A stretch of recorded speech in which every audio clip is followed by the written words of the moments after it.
Las verdades más crudas de frente y sin miedo, contadas sin pelos en la lengua. Amigos de Sin Pelos en la Lengua, soy Andy García y estamos aquí en Soy Feliz Estudio. Nos abrió las puertas porque tiene como invitado a un artista urbano, Kelcey Fisher, a.k.a. KFiSH. Hey, you got it. Yeah. Not everyone gets it first try. Thank you.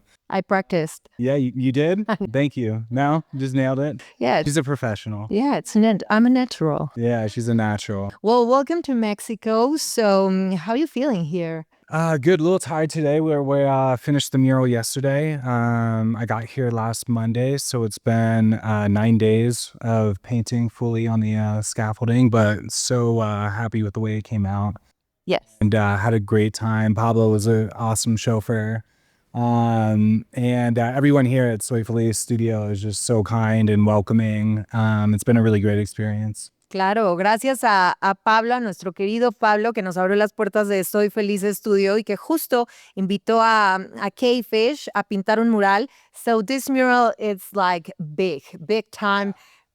So what's the process of doing a paint like that? So we actually, I had this designed for a much larger project last year, and development projects in Estados Unidos. They sometimes will run out of budgets or one thing or another will happen. And Pablo reached out and I was looking for a good home for this design because I didn't want to let it, like rest in peace in the graveyard.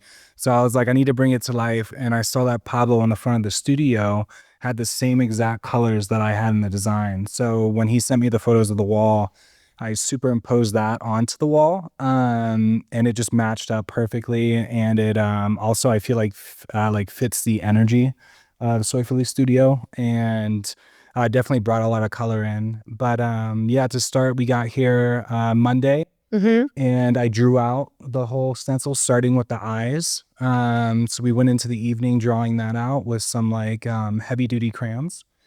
And then the next day started painting and started with the eyes and just kind of worked off that. I also got some help from people here on over the weekend. So that was super beneficial. Had to extend the trip a little bit, but no complaints at all. Yeah. It's super fun. That was fast. I mean, that's what everyone's saying. I thought it was going to be a week, but they always take longer than I anticipate every single time.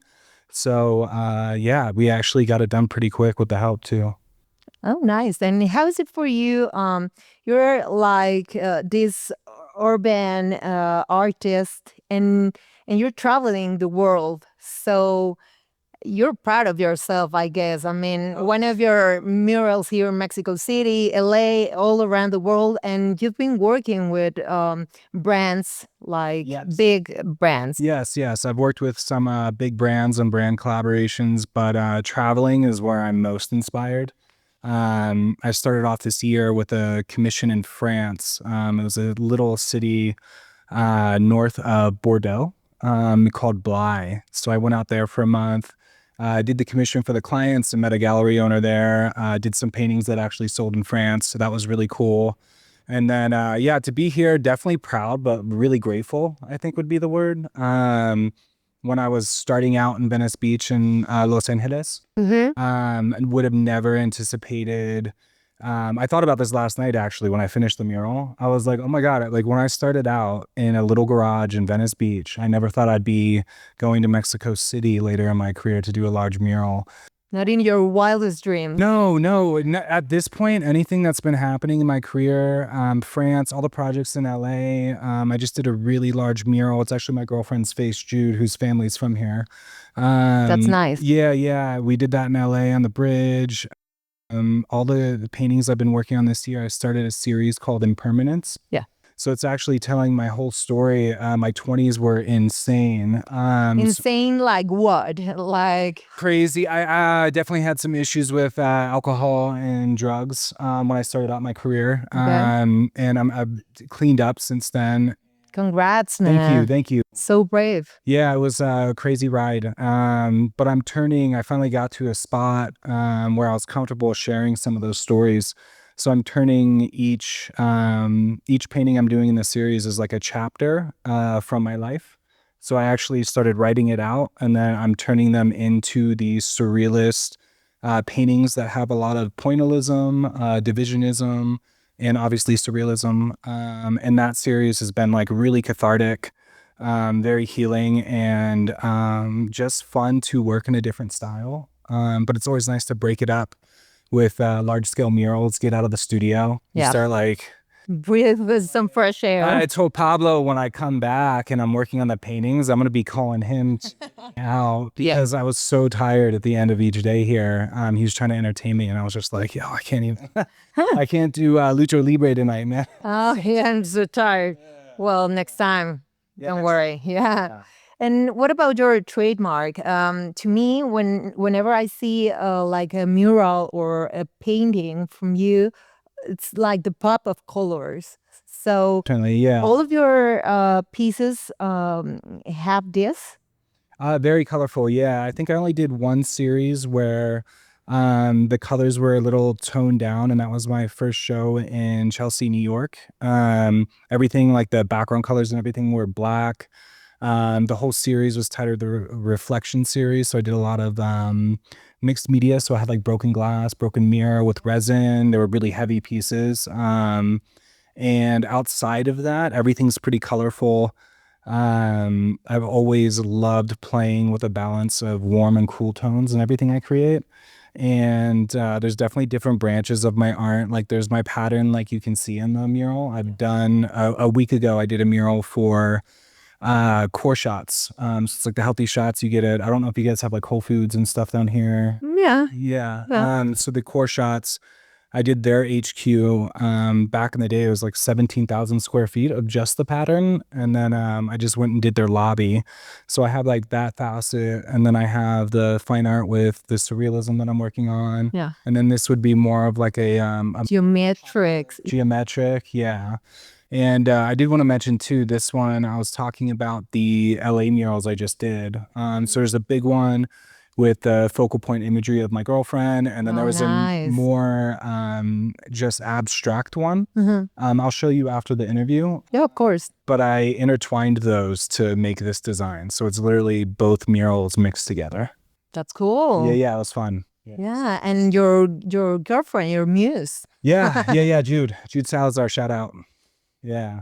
That's awesome. She's actually does more. She's an actress, so she's behind the camera and the lights more than me. Cool. Yeah. That's good to know. Yeah. So what about your story? I mean, you've been telling us that your 20s were like crazy. Yeah. But you growing up in LA in a Navy or Navy. Yeah. Oh yeah. What's your story and how did you get into the art world?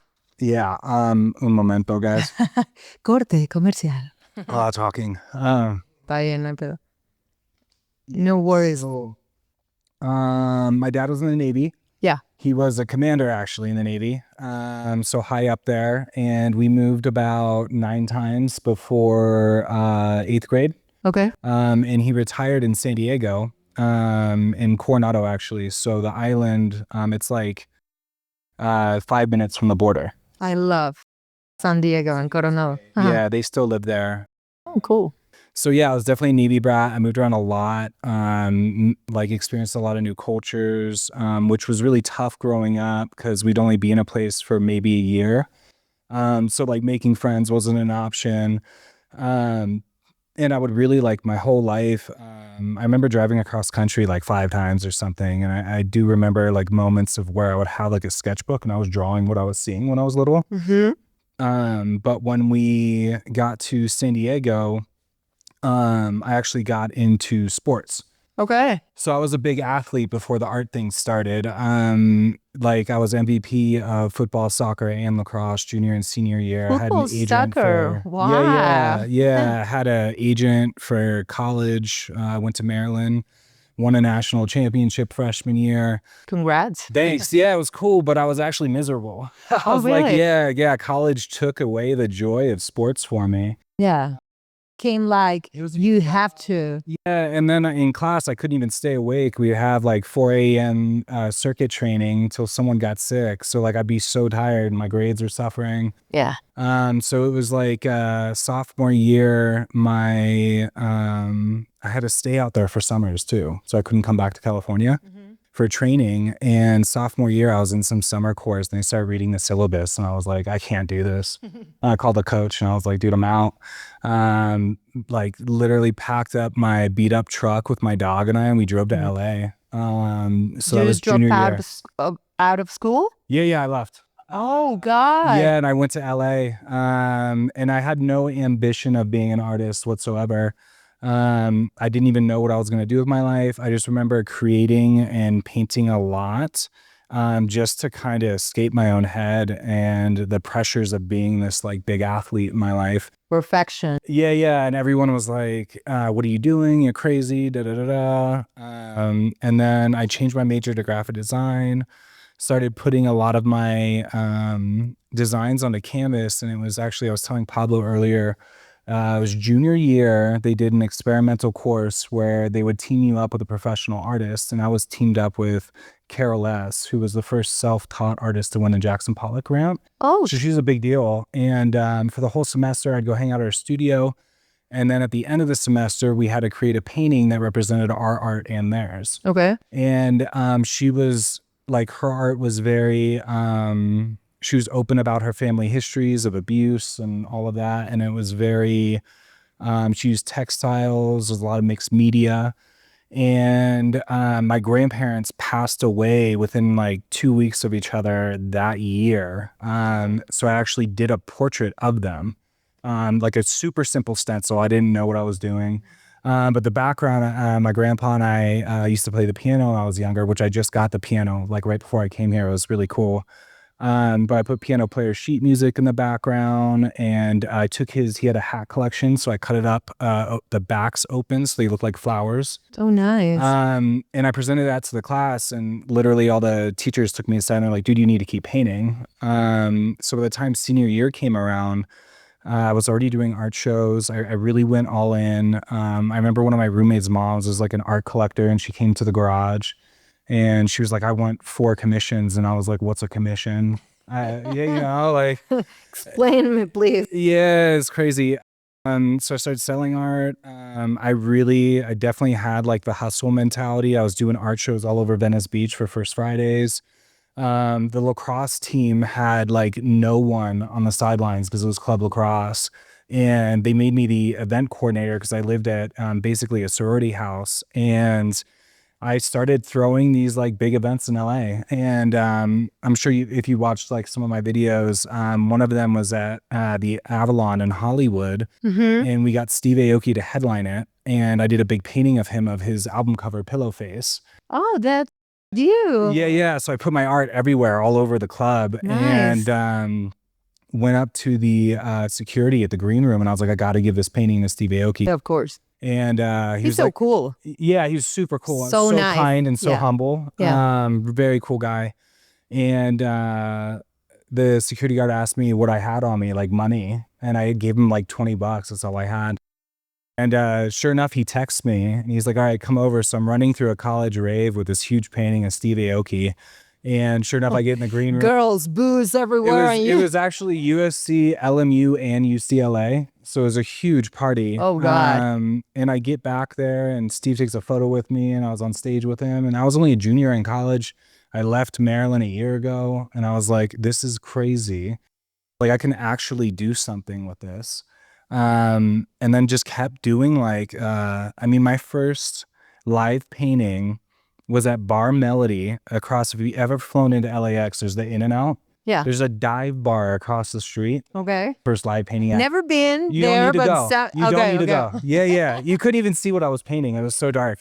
And then like one of my first art shows on First Friday was literally at it wasn't Sharky's. I forget what it's called. Snapchat bought it, but it was this bar. And then like a hair salon. It was wherever I can get my art out there for people to see. Okay. And yeah, there's so many stories. I could go on and on, but But things you really just just took off from Venice Beach. yeah, and you've been following your passion, your path, and good things have come to you. Now you have plans to come back here to Mexico and making this live performance, right? Yeah, we want to do. I've been working on it for a while now, and presented it to Pablo, and he was really interested in doing a show here, hosting a show here. Oh yeah. Yeah, but I'm all about, like, I don't want to be, you know, the gringo that comes in here and has like a friggin' art show, sells a bunch of art and like dips out. I actually want to come here, stay for a month or two and experience the culture, really have some time to meet some new people and take my own photos and turn those into paintings. Also do some like collaborations with artists I know here locally that I've already collaborated with. And then at the end of the show, the proceeds, I'd like to donate 1% of the proceeds to an actual cause here in Mexico City. Oh, that's so sweet. Yeah, it's not only like using the supplies and, you know, funding businesses here. So I'm buying everything here and working here, but like telling stories through the art as much as I can. Really trying to give back to the city that's inspiring me to create a series and do a show rather than just taking from it. Oh, thank you very much. Yeah, not Yeah. that you guys need it, but I'm just so happy No, to I be here. mean, Yeah, we yeah, we appreciate it yeah, because yeah. I mean, I'm sure you've heard about gentrification and that We stuff. we And got so much in LA. Yeah, I yeah, know. yeah, So yeah. yeah. We're used to it. So I mean, it's so sweet that you've been thinking of giving back to Mexico City. And what inspires you from the city? The colors, the culture. What is it as an First artist? off, the kindness. Yeah, everyone's so nice here. We are. And it's really this, like, you get here and I'm like, American, work your face off until you're like completely burnt out, even as an artist. So like when I come here, it's just like, it took me a few days, but it's like this, like you slow down and you start enjoying life more. You're more present. It's just like everything's not flying by. You're really like taking it in. And you see that too. I have my girlfriend and friends complain about their families, but it's like being here, you go out to dinner, it's like an hour or two. Like you're really like spending time like Yeah. getting to know people. It's not like this like Yeah. Well, nice to meet you. yeah, it's really cool and We really do refreshing. care. Yeah. And oh my God, the colors here, the culture here, it's so green and beautiful. It's just inspiring on so many levels. And Pablo took me out. I thought it was going to be a bike ride. It turned into like almost like mountain biking. Yeah. I mean, he's extreme. A chill, Oh a God. chill biking Never. experience. I took a video of me just like dying and he was gone. But and he kept being like, one more little hill, one more little hill. He was like, "What is this? I was like, dude, This is not Venice Beach, man." did it? And I can say I did it once, but like probably might not do that again. Yeah, no, it was so fun. But being out there and seeing it all, I even loved like the little things that the city does, where the water park was turned into an artist playground as well as a skate park. It's like so many of those things could be like put into place in Los Angeles, and it's just not. Yeah. Like in places that you live in the States. It's really cool. It's like the city really cares about their people. And actually, your love for Mexico or the culture. Can we just get a look on your tattoo, Pablo? Yeah. How do we say it again? Jacaranda. I need to know how to say it. Could you show it to that camera, please? Yeah. Vean qué lindo. Justo. And we also got the Estoy Feliz Yes. stamp. We had to. You got to. Yeah, of There we course. go. I mean, like happy face. I can show it like. I asked for this too. He didn't. No? But I asked for it. Yeah. Yeah, well, happy face. Yeah, so jacaranda, digo, es una de las plantas y árboles que amamos aquí en nuestro país. So now Yeah, I on your saw the skin. parade too. It was women's rights too. Yeah, with 8 de all marzo. purple, all that was beautiful. Oh, nice. Yeah. So I was like, I always like to like, this was Denmark. I have flowers all over. Oh, that's Places I visited, and Pablo and I came down to this one. that's Represented Ciudad de beautiful. Mexico pretty well. Yeah, perfecto. Nailed it. It's Yeah, beautiful. Great you job, nailed it. Pablo. Yeah, good job.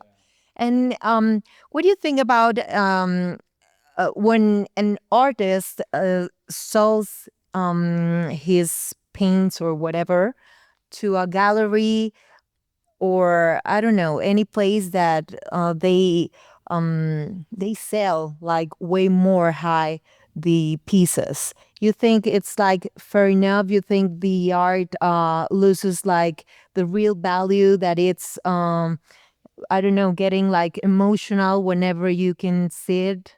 Do you mean paintings being priced too high? Yeah. Yeah. But like I don't really want to speak on other artists' price points. I do know that like the way I price mine, it depends on the style, or if there's like a trip involved. If I'm doing something that's more pointillism and almost like realism, like when I went to France and took the photo of the Citadel and turned that into a painting, that's more expensive than, say, an expressionist piece like the one I just did of my girlfriend's abuelo, or a piece that's just my pattern. Yep. The art market's crazy. I don't really, there's like the banana and there's the celebrities doing art. Won't even name a few. And, as an artist too, I'm super aware that it's not my place to speak on other artists' expression, or how they price things. I don't really, I just kind of focus on myself and what I'm doing and being fair to my clients, being fair to my audience. So, even when I do these, I have very expensive pieces, but I also create stuff that's affordable for the people who've been following me and supporting me forever that can't afford something that's like really expensive. So as long as I'm doing that for myself, I keep my side of the street clean. I don't really care what's happening in the art world or art market. I like live in LA and did shows in New York, and I've seen it all. And yeah, it doesn't really affect me. Like when the NFT craze started and all that, I didn't even make any. I was like, I'm just gonna keep painting Yeah. because that's what I'm supposed to be doing. So yeah, I don't really. I stay out of all of that. Yeah. Sorry if I couldn't give you any No, no, no. insights. That's the perfect answer. Yeah. Yeah, because Yeah. no, it's cool. I mean, If yeah, you can price your art super high, if you feel okay with that and it's worth that, cool. nice. Yeah. Yeah, good to know. Thank you very much. Yeah, Because of course. yeah, you've been like too honest. So thank you very much. Yeah, of course. And when do you feel the most inspired? When you are sad, when you are happy, when you were high? Oh, I used to call alcohol my creative lubrication. Oh, really? Yeah. So I actually didn't even know if I could paint when I sobered up when I was 30, and I felt like I literally couldn't be creative. But I already set up a show that was like 3 months out, and it was with, I decided to do a collaborative show. So I'd actually collaborate with 15 artists. And excuse me, I hit up all these artists and they all said yes. So I had to hold myself accountable to them to create the artwork with them for the show. And it really got me out of my funk because I didn't have a choice. But I was so grateful for it in hindsight. And that show, I actually have a painting coming up, that it's one of the surrealist pieces in the Impermanent series. Mm-hmm. And it's about my father showing up to that show. It was one of like the only shows he came to, and I did this painting of his ship, and he actually told me he was proud of me. There's like 300 plus people there. It was a really cool show, and that was like a big moment in my Cool career. memory. Oh yeah, I had to go to the bathroom like grown ass man at an art show, and there's like so many. I'm like, oh my god, keep it together, dude. You're good. So that was a really cool moment, and so grateful for that show. And after that, I just kept sticking to it, and I found out that my art was much better sober. So like without the alcohol, and yeah, just kept going. And but most inspired, I'm always inspired. Like when I'm happy, I usually don't want to be in the studio just painting. I'd rather be like out with friends. If I'm sad, I love painting. Hopefully it's raining outside, which I still love here because it never rains up there. But most inspired would definitely be traveling, like experiencing new cultures, using supplies in other countries. Really, like just I think part of it is growing up as a Navy brat. I was so used to being on the move and fitting in new places but like experiencing so much more. And I think I have this hunger for it and a hunger to put it into my artwork. So definitely going to be a lot more of that going forward. And it really, just real quick, all started. I was in New York, had a beautiful studio, had assistants, had the whole thing. And I was getting these commissions to paint these beautiful places. I think Amalfi was Amalfi, Italy was the last one I did. Oh. And yeah, it was a great piece, super proud of it. But I was I wasn't in Amalfi, so I was pulling images off Shutterstock. It's not even my photo. Okay. And turning it into like great pieces. But I was like, I felt like I was just like in my tower in Brooklyn, not experiencing New York at the time or life. And I was just working away. And as soon as we were done with one commission, it was like the next one and next one. And these three brothers that are dear friends of mine now, hit me up to do a painting in Denmark of Nihao, like on the water, all those colorful houses. And I hit them up and I was just like, my manager thought I was crazy at the time. He was like, dude, this is a really bad idea. It's going to cut into the budget. Da, da, da, da. Yeah, don't do it. Stay in New York. And I was like, dude, I got to do this for me. And I hit up the clients and they were like super happy about it. So I went to Denmark for a month, went and took my own photos and turned that into a painting. And that opened up so many doors. We started, we call them destination commissions. So that's what France was too.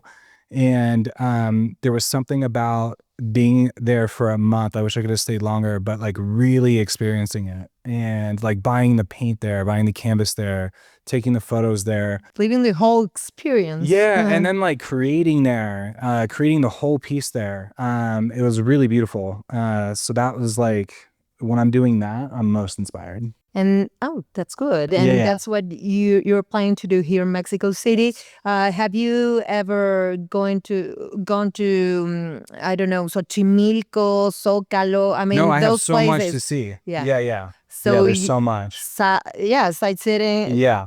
And you wanna get inspired by everything you watch. Yeah, right? of course. Oh, nice. Yeah. Turn that all into paintings. Yeah. For how long, or when are you coming back? Right now, looking towards the end of the year.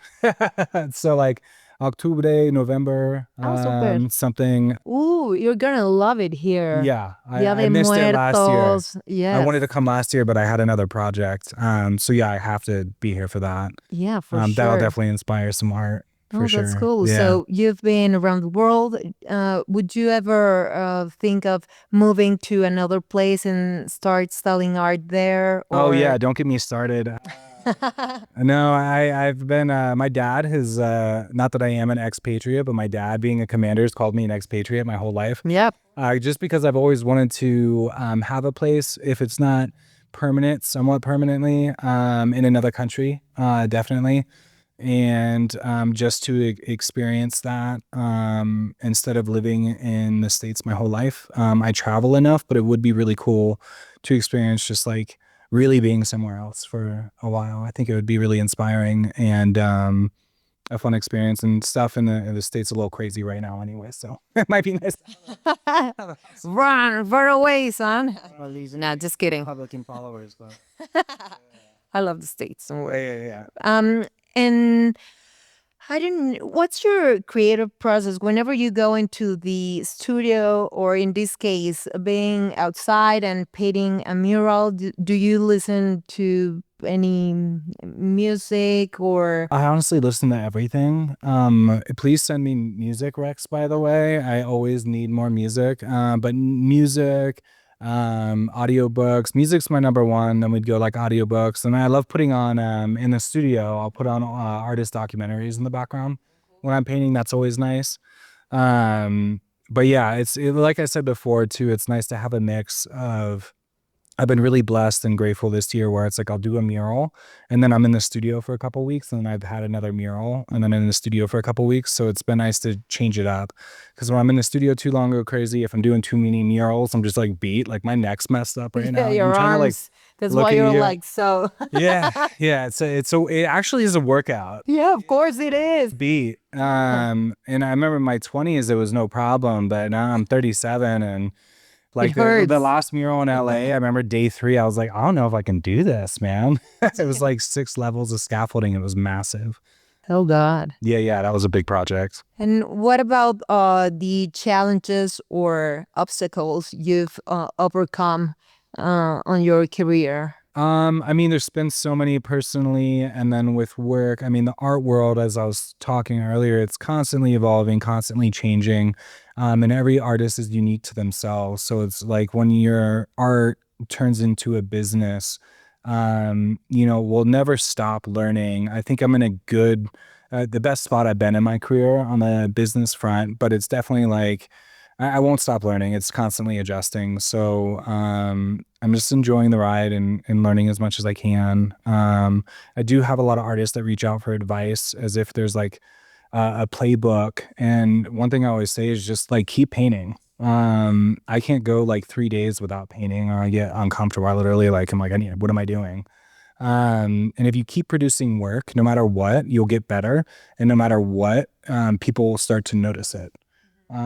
Get rid of all the noise, like social media marketing, some person that just did their first painting and it went viral, so they're selling. Like, it doesn't matter. Just focus on yourself and focus on your work and grow within that. Yeah. Yeah. What's missing on your bucket list? Oh, I don't even know. I don't, Tricky question. no, it's so crazy. I've had, there's been so many things that I wanted to happen that have happened. And there's so many things that I couldn't have foreseen happening. Like in my career, there's been moments where I'll literally be in the middle of working on something or the middle of an artist residency or the middle of another country. And I look at it and I'm like, oh, this would have been a goal. But like I couldn't have seen this coming or planned for this. And I feel like the creative, like an artistic life is like that. Bucket list though. France was a big one, and I did that this year. Oh, and I'm going really? back. Yeah, so I'm going back to do more work for that gallery later in the year, probably after this show. Nice. Um, yeah, I'm honestly just enjoying every minute of this. I don't have like a bucket list item that Well, you're things just keep very happening. lucky guy. I'm so grateful though. Yeah, Yeah, of yeah. course. It's been. I am lucky to be here and doing what I love for sure. No, congratulations. You. Do you have any piece of advice to any young man, girl, whoever is watching this that maybe they're feeling afraid of following their dreams? I mean, in your case, Yeah. it turned out good. Yeah, and so many things happen in my life that are insane in a good way, and that's why I'm literally making a series about it. I really have been lucky in a lot of ways, and but I do work very hard. I produce so much work. I'm constantly pushing myself. I've talked about this so many times, but I don't stay in one school of art. Like I could have stuck with my pattern, which I did some really large global brand collaborations, but it was literally driving me crazy. Like I had to do something else to fulfill myself as an artist. So don't, I guess my advice would be to, really work hard. I feel like that's kind of lost these days. Things you think are just going to come easily or come really quickly with our day and age. And it takes time. Like all the best things in your life take time. And the things that I've been most afraid of just going for, once I did them, they were the most fulfilling in my life. Like 100%. The things that weren't scary or didn't worry me or there wasn't little bits of fear weren't that fulfilling once they happen. So just go for it. Don't be afraid to express yourself. I think it took me a lot longer. I feel like for a large part of my career, I was painting what I thought people wanted to see instead of painting what I wanted to see, like for myself and what I wanted to create. And as soon as I started painting what meant something to me and what I wanted to create, my career really took off. Oh, nice. Yeah, I wasn't worried about like creating something to sell anymore. I wasn't worried about creating something that I thought would fit the time or appease people. I just kind of gave up on that notion. Was it hard for you to find your own style? I mean, I don't know, what artist do you feel inspired by? Maybe Andy Warhol? Yeah, in college it was like the Andy Warhols. Yeah. Jackson Pollock was a big one. Keith Haring, Basquiat. As I got older, it's like Gustav Klimt, I really loved. There's so many. Caravaggio is a great one. Yeah. Love those artists. And sorry, oh my God, guys, sorry. Some more It's water. okay. Don't worry. The power of addition. Here we go. It's okay. Don't worry. So I was talking about artists. Yeah. Inspired. You were inspired by this artist, but how How did you I find my find style? your own style? Also got very lucky. I out of college, so I did that painting of my grandparents, and then I was a graphic design major, so I was getting better and better at Illustrator and Photoshop.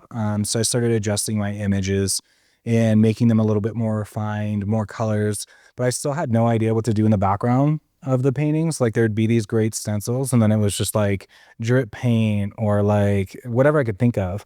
And one day in my artist studio, which was just an apartment in Venice, I was having a party, and I turned to my dresser and I had a paint marker and I started doing this pattern, and everyone was like, dude, put that in your art. So I still have those dresser drawers to this day. They're like installed on my staircase, but that pattern turned into like what is now 17,000 square foot murals and brand collaborations. And it literally just came out of me. And then a lot of my art still has the pattern in it, like the mural upstairs. I still incorporate it in there. But when I jumped to a completely different school of art, like the surrealist, in my floral series, I had a show on Melrose last year. But my clients and people that follow me and like know my work and know the pattern, they were actually pulling me aside and they're like, dude, you can still see like some of the pattern, like it's like in the brushstrokes of the pieces, even if there's like pointillism. So that just comes very natural to me, and yeah, I got really lucky with that one. Did you ever feel the pressure of being in LA, Venice Beach, in Hollywood, and just making it? Yeah, that was part of my like drinking and using during that time, because there's like this whole fake it till you make it, I had to be like, yeah, everything's great, I'm I'm selling so everything, cool. I'm great, I don't even care, this is like just coming naturally, but really I cared so much. And you're surrounded by celebrity and people who have made it, and like huge artists. And there was like a lot of pressure. It was like, is this ever going to work out? What am I doing? And I don't know, like back to the advice thing, if you just stick with it, like it happens. Like the mural in the arts district that I did too. I remember when I started out in Venice, I was like, all the big artists had murals in the arts district. And I was like, once, it doesn't matter what I do, like the big global collaboration, Denmark, didn't matter. If I don't have a mural there, I haven't really like I done it. failed. Yeah. Yeah. So the end of last year, I did that mural, and I'm looking around all the other artists, and I was like, oh my God, this is crazy. I was like Finally. geeking out. Yeah, it was cool. Yeah, but you had to go through this hell Yeah, of it took, getting sober and yeah, it was like over a decade, but it happened. And no matter what was going on in my life, I remember even when I was at rehab, I wouldn't go to rehab unless they let me paint there. So I did commissions for clients in rehab. I painted the whole time. I wouldn't stop painting. So like I was always producing work, like no matter what was going on in my life. And it just panned out. Yeah. thank you for sharing. Yeah, of course. Yeah, thank you very much. And just before finishing this, what do you prefer most? Like doing like a little paint or piece, or doing like this Big. Yeah. go big or go It's just so much more fun. Yeah. Like you can be looser with the brush strokes and colors. When I work on smaller pieces, it's like you're almost like controlling your inner creativity. Like you want to like let loose, but you have to like do this little like, I can't, it's really hard. session? Yeah. In every show I try, I have to make a couple small pieces, because like I said, I want something to be affordable for people that can't afford the bigger pieces. No. But those paintings take more time than the big ones. Nice. It's so Yeah. tedious. Yeah. So definitely enjoy larger scale work. I remember my show in New York, I was told specifically by my team to make small paintings. And the first painting I did was an 8 foot by 12 foot T-Rex. They were I was like, "Do I think my it." caption was literally like, upper management told me to work smaller. And I just did this massive painting, which was Nice. definitely like the best piece of the show. But yeah, it's really hard for me to work smaller. You have any special piece that's your favorite? My favorite pieces are definitely at my mom's house. I did them. I did two for her. I got one in the works for my sister. And the ones that I've created for my family, and I have some really close people in my life that I've created artwork for. My LA mom, Kim, she has one of my paintings. There's a number of people that have some pieces that really mean a lot to me because they're with people that really mean a lot to me. Oh, that's Yeah, so yeah. sweet. Yeah, Nice. those are my favorites. Oh, cute. Yeah. Well, KFiSH, Yes. thank you very much. Thank I you. love your name, your AKA KFiSH. Yeah, that's actually it's to pay respects to my parents. How they met. They met when they were 16, and my dad introduced himself. He's like, "What's up? My name's Fish," and they've been together ever since. So I put a K on there for Kelcey. Oh, that's so sweet. Yeah, yeah. A sweet boy, a sweet Yeah, artist. yeah. Thank you very much. Yeah, Nice thank to meet you. you, Nice to brother, meet you. and hope to have you here in Mexico City very soon. Yeah, I can't wait. Thank you. Yes, nice. Thank you. Bueno, chicos, aquí lo tienen. Esto fue Historias sin pelos en la lengua, una entrevista bilingüe y muy interesante. Gracias, soy Andy García y nos vemos la próxima. Chao.